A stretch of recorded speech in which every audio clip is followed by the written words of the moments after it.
Do do do do do do. The three of us exit the house, and it isn't until now that I realize the sheer impossibility of the task set before us. I mean, the whole thing sounds like it's out of a kid's storybook.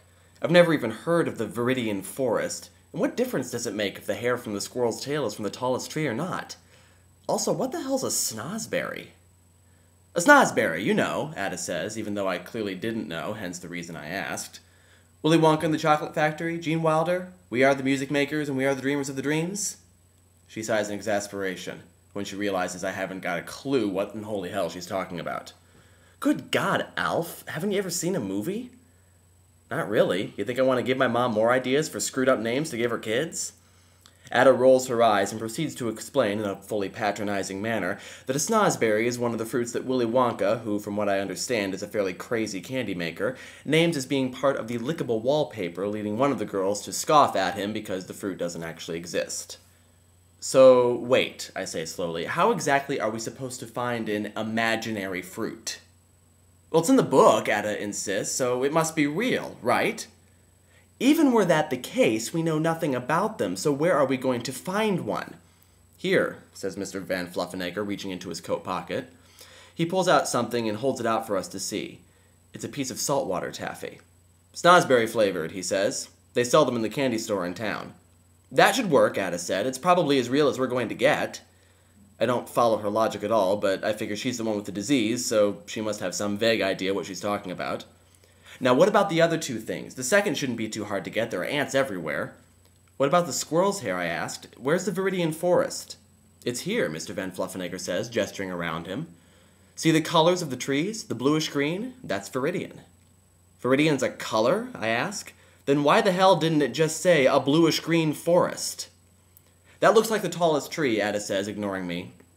Alf, you go climb it and see if you can find a squirrel. Mr. Van Fluffenegger, start boiling water. I'll look for ants. Meet back here in 15 minutes. And before I can say another word, she's taken off, and Mr. Van Fluffenegger has disappeared back into his house. As you can probably imagine, this hasn't been the best of days for me. I've been subjected to my family's warped sense of humor, which is nothing new, of course, but no less annoying. My best friend is moving away. I've been shoved into thorny bushes. I've been forced to sneak into an intimidating old man's house. Plus, I'm dealing with the whole my best friend may be dying from an obscure and incurable except by completely insane means disease thing. And now on top of all that, I have to climb a tree. A tall tree. And dehair a squirrel. The tree in question, it transpires, is not that difficult to climb.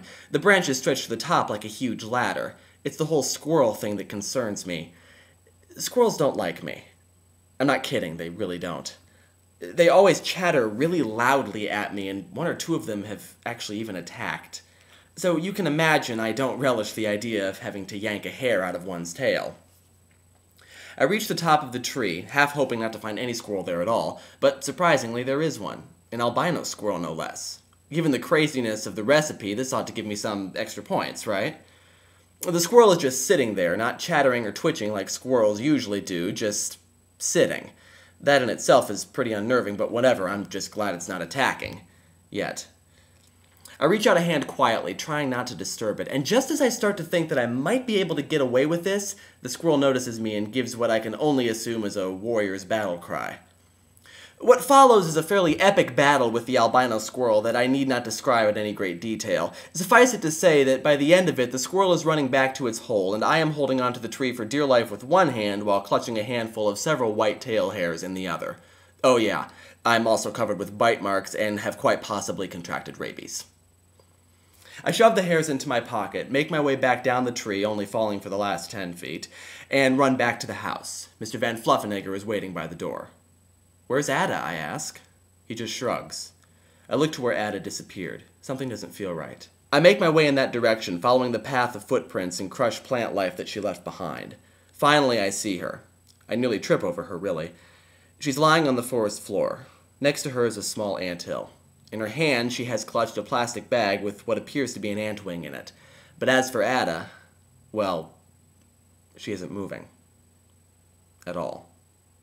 Alright, Marky, it is now up to you to decide whether Adah lives or dies. So, have fun with that. Hello, Shiny Happy Vloggy people. Hope that you are all doing well. I have to make the rest of this pretty quick because I've got to get home. Yes, I am in a church right now, and so I was talking about holy hell in a church. Yeah. My life is continuing in much the same way that it has been continuing all this year. I'm actually administering a standardized test to one of my students, one of my IEP students this week, so that's been just tons of fun.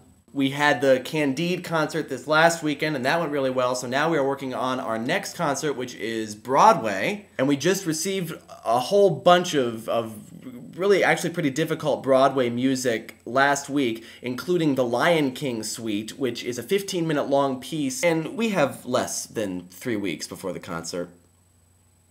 Robert Franz is the man who directs the Mansfield Symphony and the man who will be directing this concert, and I think it's entirely possible that he's finally cracked under the pressure of trying to introduce some culture to the city of Mansfield, Ohio. Nathan, good to see you back among us. Sean, hope you're doing well. Caitlin, hi. Thanks for including snozberries in your story. That made me laugh. That's all I really have to say. And Marky, I look forward to seeing what will hopefully maybe be the conclusion of this story tomorrow. Everybody stay shiny and happy. Bye. Following the path, foot